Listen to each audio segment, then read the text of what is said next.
Sir Jim Ratcliffe sangat ingin menjadikan Manchester United kesayangannya sebagai pemimpin dunia lagi, tidak hanya di lapangan tetapi juga di luar lapangan, seperti yang ditegaskan dengan penunjukan para ahli sepak bola, perekrutan, dan bisnis yang telah terbukti, yaitu Dan Ashworth, Omar Berrada, Jason Wilcock, dan Christopher Fifel.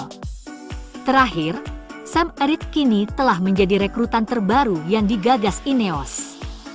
Reid ditunjuk sementara oleh Man United sebagai direktur kinerja baru mereka hingga akhir 2024-2025.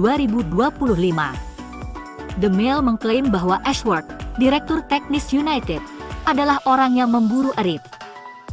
Karyanya juga akan dikenal baik oleh Berrada maupun Wilcock, bersatu kembali dengan dua mantan karyawan Man City, yang berharap untuk memulai periode kesuksesan serupa di Manchester United. Reid bergabung dengan Man City sebagai kepala ilmu olahraga pada tahun 2011, sekitar waktu yang sama ketika Berrada dan Wilcock tiba di Stadion Etihad.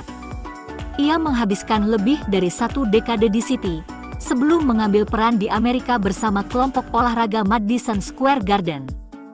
Reid, yang memiliki gelar magister dalam direktur olahraga, juga menghabiskan 6 tahun sebagai kepala ilmu olahraga di Tottenham Hotspur sebelum bergabung dengan City, dan direkrut oleh bos Inggris saat itu Roy Hodgson pada tahun 2016 sebelum kejuaraan Eropa, dengan fokus pada kebugaran pemain, menurut The Telegraph.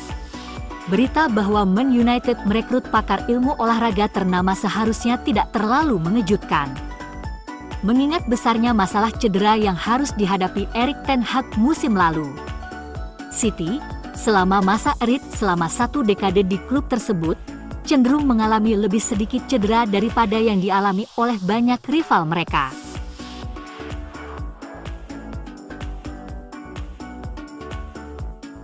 Sistem permainan Erik ten Hag sangat bergantung pada kemampuan Lisandro Martinez dalam mengolah bola, dan setelah musim lalu dilanda cedera parah, muncul kesadaran bahwa klub itu membutuhkan pemain cadangan jika keadaan memburuk dengan pemenang Piala Dunia itu.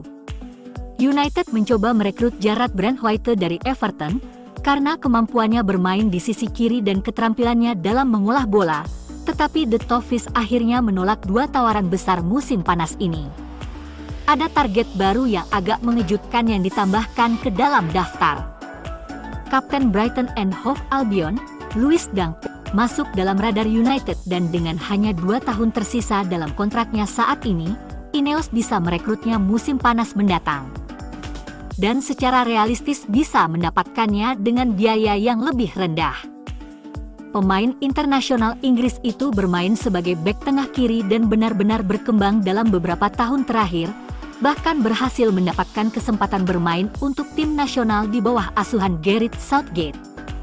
Pengalaman bek setinggi 6,3 kaki itu bisa sangat berguna, terutama dengan Jonny Evans yang kemungkinan akan segera pensiun, sementara klub tersebut berupaya untuk melepas Victor Lindelof dan Harry Maguire. Pengetahuannya tentang sepak bola Inggris dan pemahamannya tentang permainan tersebut membuatnya menjadi profil yang sangat menarik bagi Manchester United. Ketertarikan Manchester United pada Dunk merupakan respons terhadap kebutuhan tim untuk menambah bek berpengalaman yang dapat memberikan stabilitas dan keamanan bagi lini belakang mereka. Satu-satunya masalah adalah Ineos enggan menambah pemain di atas usia tertentu, dan perekrutan ini bertentangan dengan filosofi tersebut.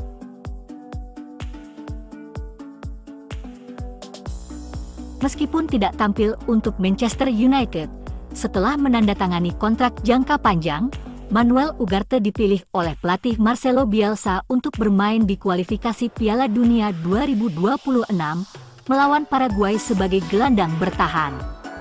Mantan bintang Sporting CP itu tampak kuat di lini tengah dan bermain hampir 80 menit, membuktikan bahwa ia siap secara kebugaran untuk setan merah jika mereka memilih untuk menggunakan jasanya.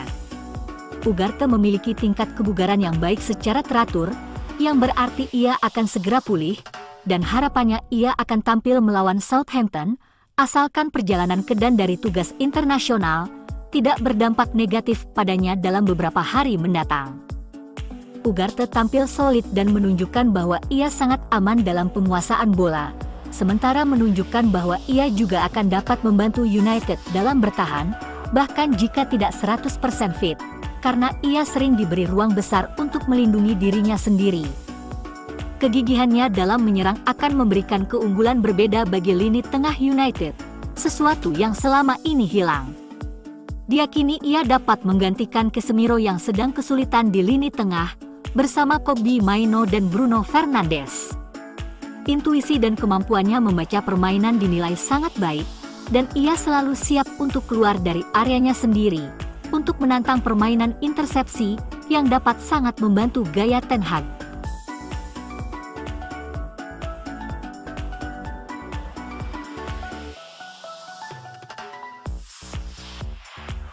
Dua tim akademi Manchester United di musim 2024-2025 lebih membanggakan dibanding para seniornya.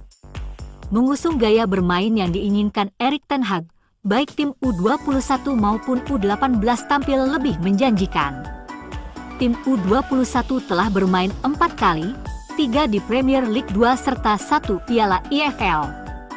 Harry Amaschs kalah 2-4 dari Arsenal di laga awal PL2, menang 3-2 atas Barnsley di Piala EFL, serta menang 4-1 atas Stoke City, dan 3-1 atas Blackburn di PL2. Dari 3 laga, Jack Fletcher dan Ethan Ennis sukses cetak 3 gol. Amas sukses mengkreasikan 2 assist, hanya kalah dari James Nolan yang punya 3 assist. Sementara itu, tim U18 lebih baik dengan 3 kemenangan dalam 3 laga. Hadapi tim kuat Man City dan Liverpool, Biancheri CS menang 2-0 atas kedua tim di Liga. Sementara itu dalam laga Piala Premier League, mereka mengalahkan Leicester 2-1. Gabi Biancheri menjadi top skor dengan 4 gol.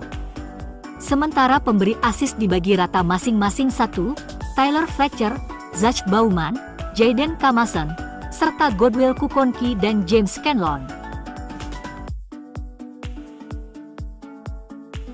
Antony kembali jadi isu akan pindah dari MU. Setelah kabar bohong tentang Fenerbahce yang ingin merekrutnya, kini sebuah laporan menunjukkan Newcastle ingin merekrut pemain internasional Brasil tersebut.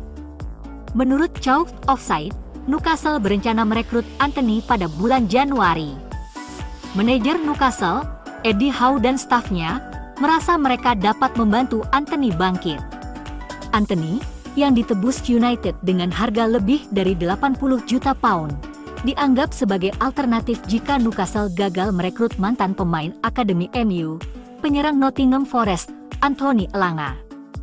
Namun, Newcastle tampaknya lebih menyukai pemain Swedia tersebut daripada Antony, yang merupakan pertanda. Diyakini United akan menerima tawaran sekitar 40 juta pound untuk Antony. Antony telah gagal sejak transfernya dari Ajax dan sepertinya ia kehabisan waktu di Old Trafford.